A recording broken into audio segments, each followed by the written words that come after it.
welcome back. Today we're diving deep into a really interesting fight brewing in the UK. It's all about the BBC license fee. Oh yeah, this is a big one. For those not in the know, this fee is basically a yearly tax that funds the BBC. Right, and everyone with a TV has to pay it. But some people are saying, hold on a minute, this isn't right. Yeah, they're really pushing back against it. And we've got some articles here that show just how passionate people are about this. It's getting intense. Groups like TV License Resistance or TVLR and Defund the BBC are taking a stand. They're not just complaining about the cost, they're questioning the whole idea of the license fee. Exactly, and things seem to be coming to a head. The BBC is feeling the pressure. They've lost millions in revenue, and their royal charter expires in 2027. It's a lot of uncertainty. This actually touches on a bigger global conversation too. Traditional public broadcasting models are being challenged everywhere, especially with the popularity of streaming services like Netflix. So is the license fee model on its way out? And if so, what are the alternatives? We're going to dig into all of that and more today. It's going to be fascinating. Let's start by looking at one of the key figures in this whole rebellion, Mark Whitfield. He leads TVLR, and he's not some radical activist. He's just a regular guy who decided to fight back against what he sees as an unjust system. Right, he's a company director, a normal guy. And his story shows how personal experiences can lead to wider action. He got caught up in a mess with TV licensing when he had 2 homes, and that's what got him involved with TVLR. I can see how that would be frustrating. And speaking of frustrating, the article mentions that TV licensing has sent out a ton of enforcement letters. Yeah, a ridiculous number. Something like 41 million households in 2023-2024.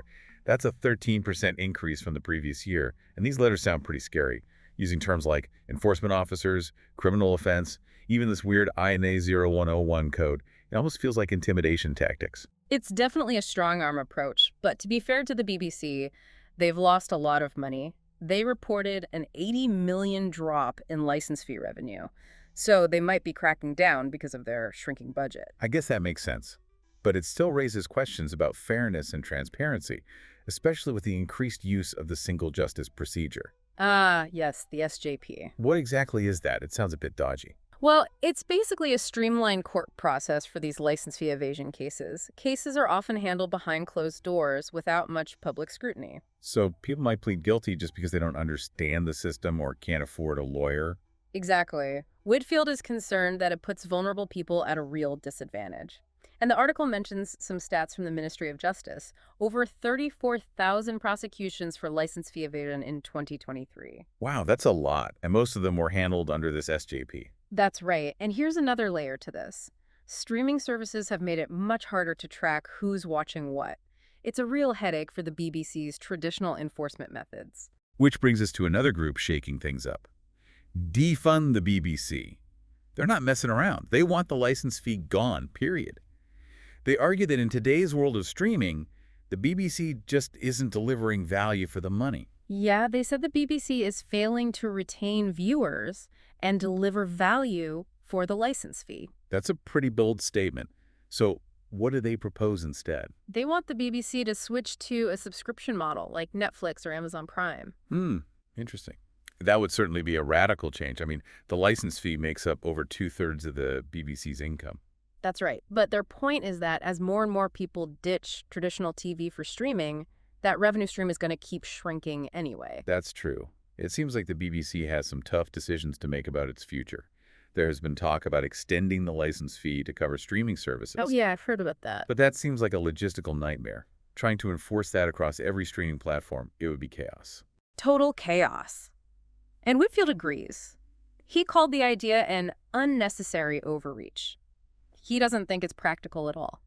Plus, it could just put even more strain on an already burdened enforcement system. He makes a good point. It really makes you wonder, can the BBC adapt to all of this? Can they survive in this new media landscape? So has the BBC responded to all this pressure?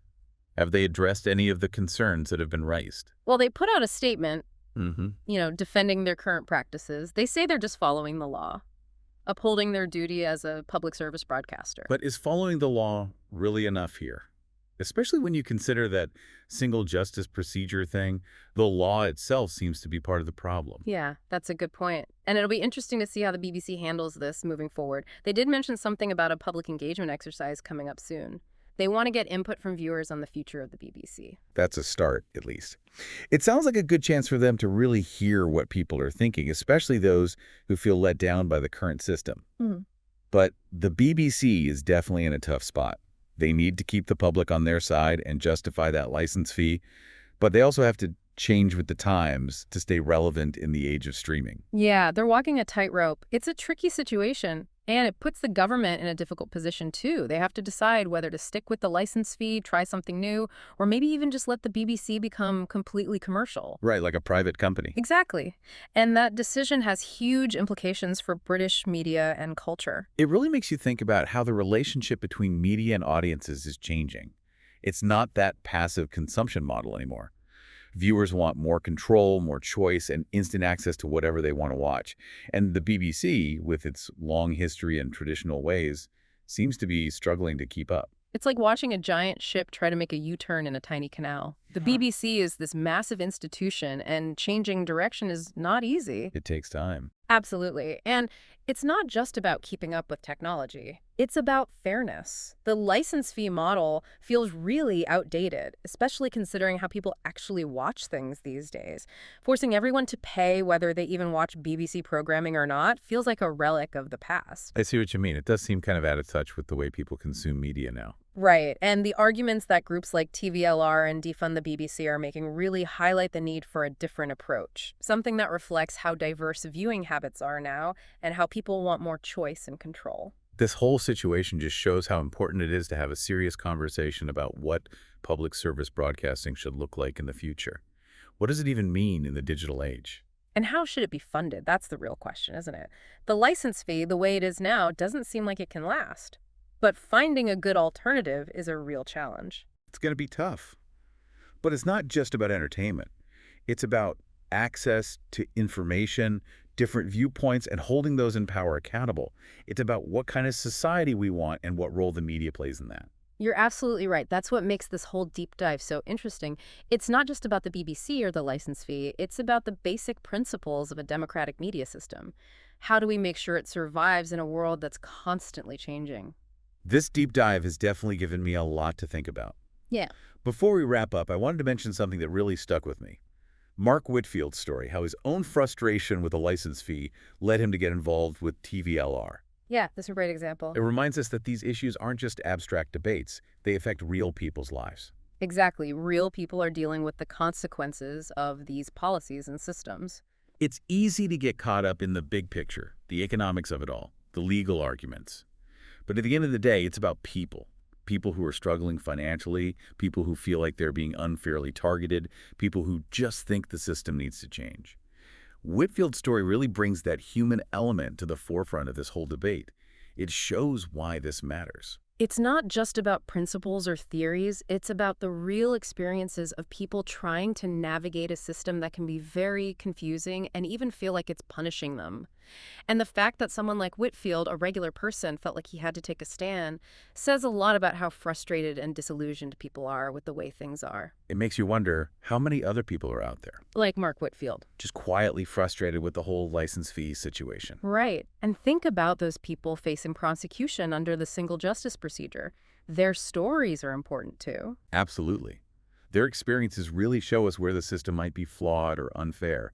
It highlights the need for more transparency, more fairness, a real focus on due process, especially when we're talking about the law coming down on people. Couldn't agree more. It's not just about getting people to pay, it's about treating everyone with respect, making sure everyone has access to a system that's just and equitable. No one should be left behind or feel like they're at the mercy of a system that's rigged against them. So as we wrap up this deep dive, I'm really curious to hear your thoughts.